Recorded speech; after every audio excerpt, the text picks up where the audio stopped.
Just a reminder that all proceeds from our YouTube channel are donated to charity. Please help us help others by giving us a thumbs up or subscribing to our channel. Your support makes a difference.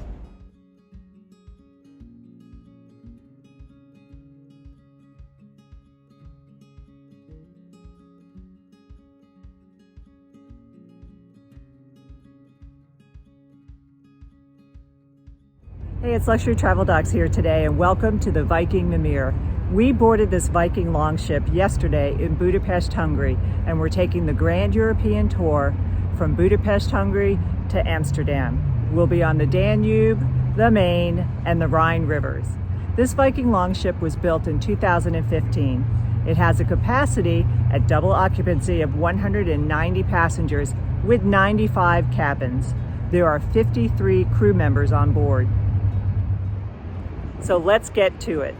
Shore excursions can be one of the most complex and rewarding parts of a Viking River cruise. In this video, we'll simplify everything you need to know so you can focus on enjoying your trip. We'll cover how to research excursions, explain Viking's activity levels, and what to do once your cruise is booked. You'll learn about the differences between booking excursions for Viking ocean and river cruises, details about included versus optional excursions, and what to expect once you're on board. We'll also show you all the excursions from our Grand European River Cruise, including prices and advice on how to use QuietVox boxes. Plus, we'll share packing tips, discuss the controversial tipping dilemma, answer questions about free time, and share glimpses of our own experiences on the Grand European Tour in May 2024. Whether you're new to Viking River Cruises or a seasoned traveler, this guide will definitely help you make the most of every moment. One of the things we really appreciate about Viking River Cruises is the ability to research your shore excursions well in advance. Even before booking your cruise, Viking allows you to see what shore excursions may be available during your trip. This includes both the included excursions and optional ones, along with their duration. What a great way to figure out if a particular itinerary is what you want. However, at this stage, you won't see the prices or specific times. To get started, head to your cruise's itinerary page on the Viking River Cruises website. Begin at day 1 and click the day you are curious about. While no shore excursions are typically offered on the first or last day, these sections provide valuable overviews of your embarkation and disembarkation cities. Viking often includes informational videos highlighting local attractions, cuisine, and cultural experiences. These videos are not only helpful for planning your excursions, but also for maximizing your time in these cities. As you move through each day of your itinerary, take the time to read about all the available shore excursions. Viking conveniently flags included tours so you can easily spot them. Click through each excursion to discover more details about what's included. Descriptions provide insights into the duration, specific sites, and unique experiences of each tour. Remember, prices for these excursions won't be immediately available. You'll need to book your cruise first and access the myvikingjourney.com portal to see pricing and finalize your excursion choices. Pay attention to the activity level, which ranges from easy to demanding. The intensity level is listed for every excursion and is generally very accurate. The intensity level is always defined at the bottom of every excursion description as well. This information helps you choose activities that match your interests and physical capabilities. Here is how Viking categorizes excursions activity levels. Easy. Walking portions are generally over easy surfaces, but may be uneven in parts and contain some step-ups and slight inclines. Total time walking or standing is normally not longer than 1.5 hours. Guests may need to board and disembark transport, including coaches, trains, and boats. Moderate. Walking portions may be long and somewhat challenging with occasional step-ups, stairs, inclines, and uneven ground. Total time walking or standing normally ranges from 1.5 to 3 hours. Guests may need to board and disembark transport, including coaches, trains, and boats. Demanding. Physically challenging activities including extensive walking, hiking, riding, water sports, and excursions at high altitudes. Activities by foot may contain difficult and unpaved surfaces and/or multiple stairs and steep inclines. Total time walking or standing may exceed 3 hours. Guests may need to board and disembark transport, including coaches, trains, and boats. Wheelchair activities are not available on Viking River Cruises. If you are particularly concerned about the activity levels for any excursion, we suggest asking about more specifics in online communities, such as those that can be found on Cruise Critic and Facebook, for example. Additionally, you can ask Viking or your travel agent, and of course, if you have already booked a cruise, the staff on your Viking Longship are an invaluable source of in-depth information. Once you've booked your cruise, you can log into myvikingjourney.com using your booking number. Note that Viking does not have an app to use for before you embark on your cruise, and everything must be completed in a browser. If you've never sailed Viking before, you will have to register.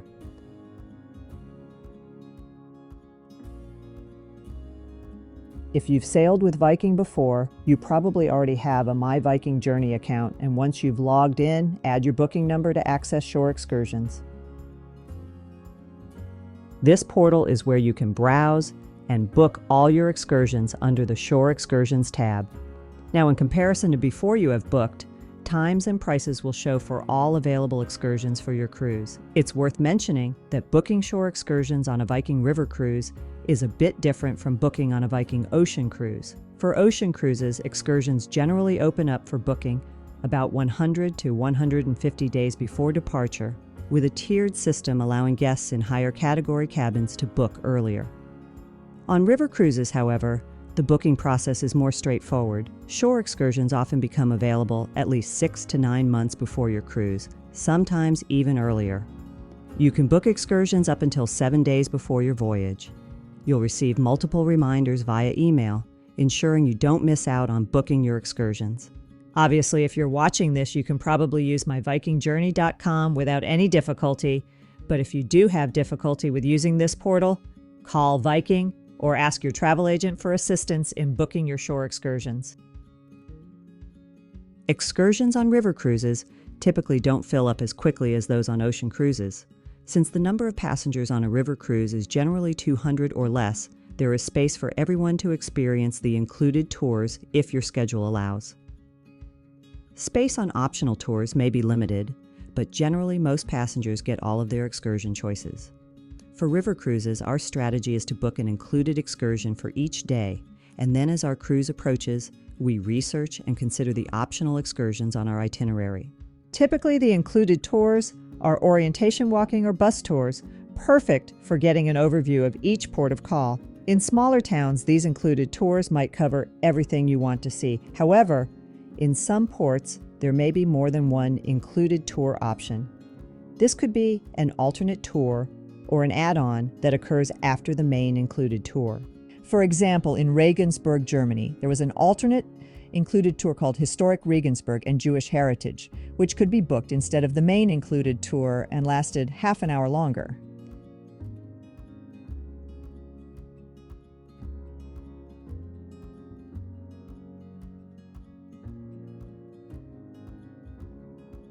In Wertheim, there was an additional hour-long tour focusing on Jewish history that was offered after the included tour. This extra tour was not clearly listed before or after we booked, and we found out about it at the daily briefing the evening before. We'll discuss the importance of the daily briefing later, but it's a great way to learn about such additional options.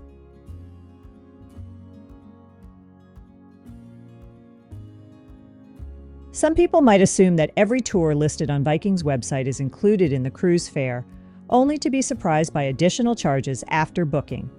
If you're browsing Viking's website before booking, keep in mind that any excursion not marked as included will come with an extra fee. The prices are variable, and for our cruise, prices ranged from $109 per passenger up to $1,999 per passenger.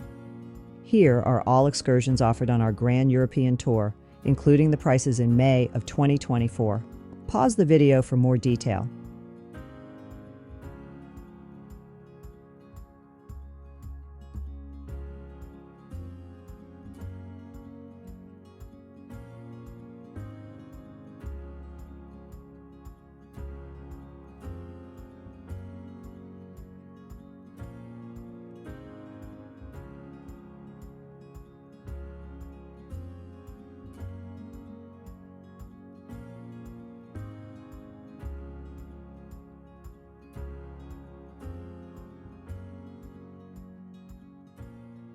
To view booked excursions, we find the calendar on myvikingjourney.com before your cruise to be easiest. Note that My Viking Journey is no longer available the day before your cruise, and you will only have the Viking Voyager app for a calendar view once on board. Personally, we like having a paper copy.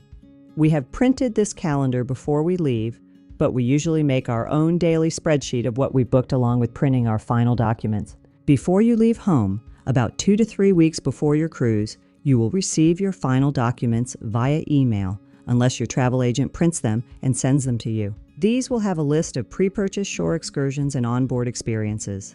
This will include every shore excursion you've booked in a list.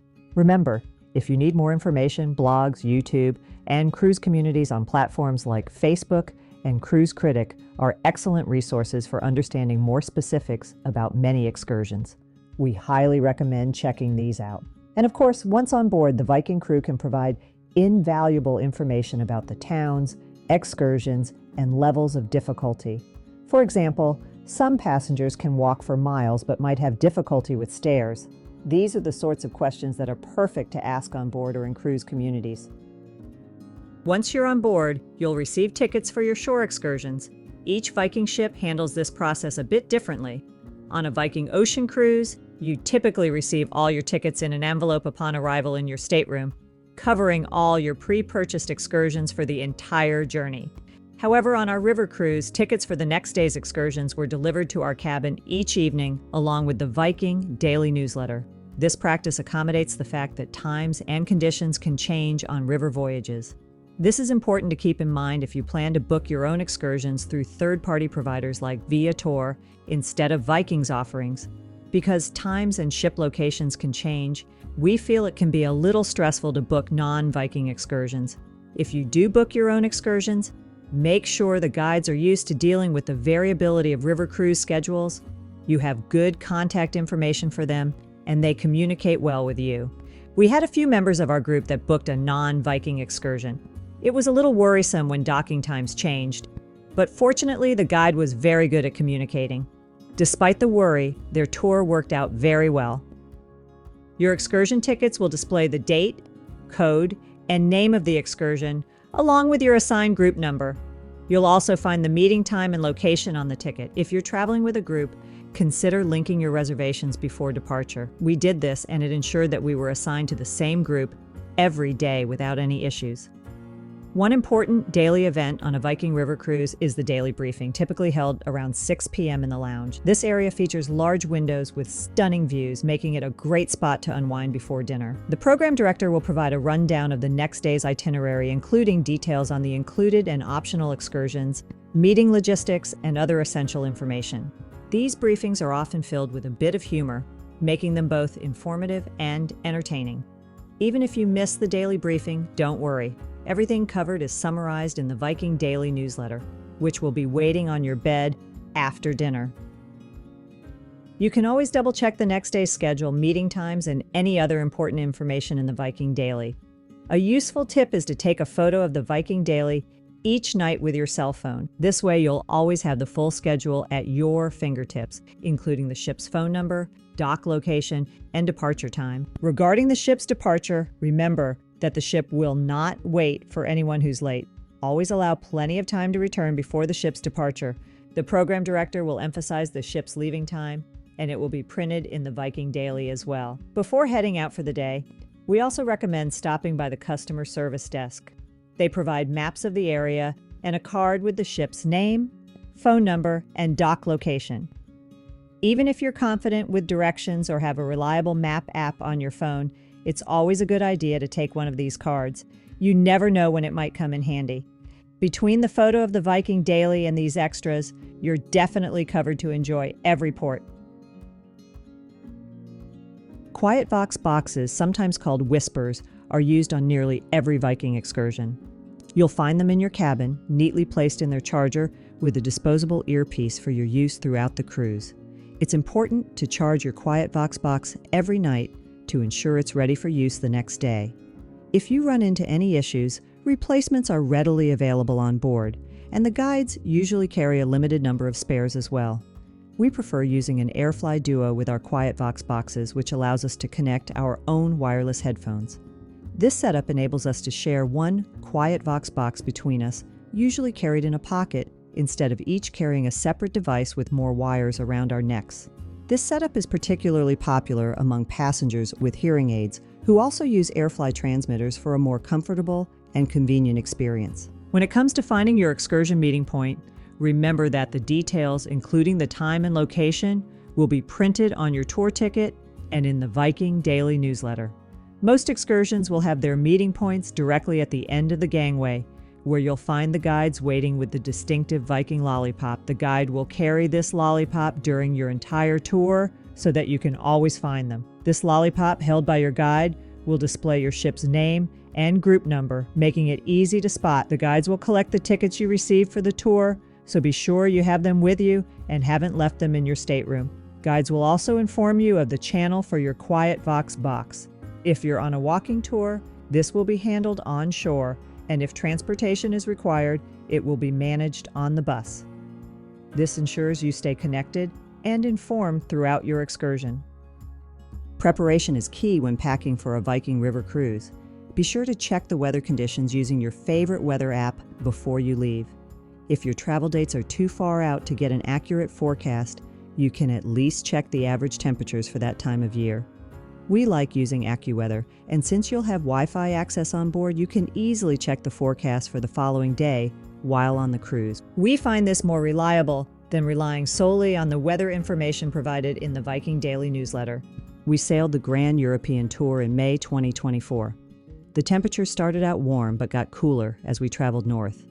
Over the course of 2 weeks, we experienced temperatures ranging from the 50s to the 80s.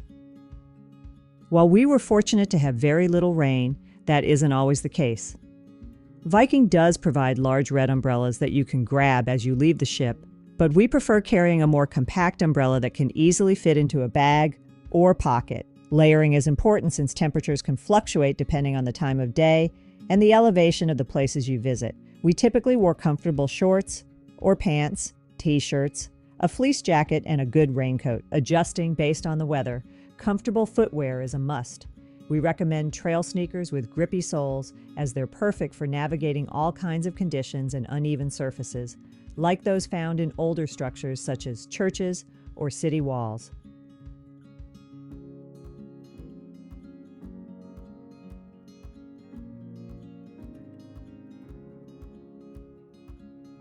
Staying hydrated is easy as bottled water is plentiful. Crew members are always ready to hand you a bottle as you leave the ship, ensuring you're well prepared for a day of exploring. If you prefer a reusable water bottle, filling it is easy at the coffee station located on the upper deck or in your room where filtered water is replenished constantly. Plus, be ready for special treats and refreshing hand towels almost every time you return to the ship from an excursion. One common question that comes up is about free time or opportunities for shopping during a Viking River cruise. Unfortunately, there isn't a straightforward way to find this information on the Viking website. Docking times can vary, and the time spent in each port is not usually listed in advance. Most of the daily included excursions are walking tours of the towns where the ship docks. While these tours often don't include much time for shopping, you'll usually have the rest of the day to explore and shop on your own. Occasionally, a tour description might mention free time, but this isn't something we found listed often before our trip. However, based on our experience, there was usually plenty of free time at the end of included tours or at different times during the day. The close proximity of docking sites to town centers makes it easy to go back out for additional shopping or exploration at your own pace. If knowing in advance about free time in specific ports is important to you, we recommend asking in online cruise communities or inquiring with the staff once you're on board. The daily briefing held each evening is also a great resource for planning your free time, as it provides valuable information about the next day's schedule and activities. Oh, tipping on excursions is a topic that often sparks debate. While tipping is completely voluntary, most passengers do choose to tip their local guides and drivers. Viking suggests that any additional tipping is entirely up to your discretion. If you decide to tip, they recommend doing so in cash, suggesting €3 per person per day for local guides and €2 per person per day for drivers. One of the more controversial aspects of tipping is the choice of currency. While this topic can generate a lot of passionate opinions, we'll keep it brief. We generally prefer to tip in the local currency. On our recent Grand European cruise, where the local currency was euros for the entire trip, this was straightforward. However, this isn't always the case. If we run out of local currency, we tip in our home currency and add a little extra to cover any conversion fees the guide might incur. To get local currency, you have several options. We like using AAA or visiting a local bank. What's your preferred method for currency conversion before a cruise? Let us know in the comments below. We hope you found our ultimate guide to Viking River Cruises shore excursions helpful. It's a more complex topic than we initially thought, and we're confident these insights will enhance your cruising experience. If you have any questions, feel free to drop them in the comments below, and don't forget to give us a thumbs up and subscribe. All proceeds from our channel go to charity. Always remember to make meaningful and healthy travel happen, and we hope you're enjoying our review of the Viking Mimir on the Grand European Tour. And we'll see you next time.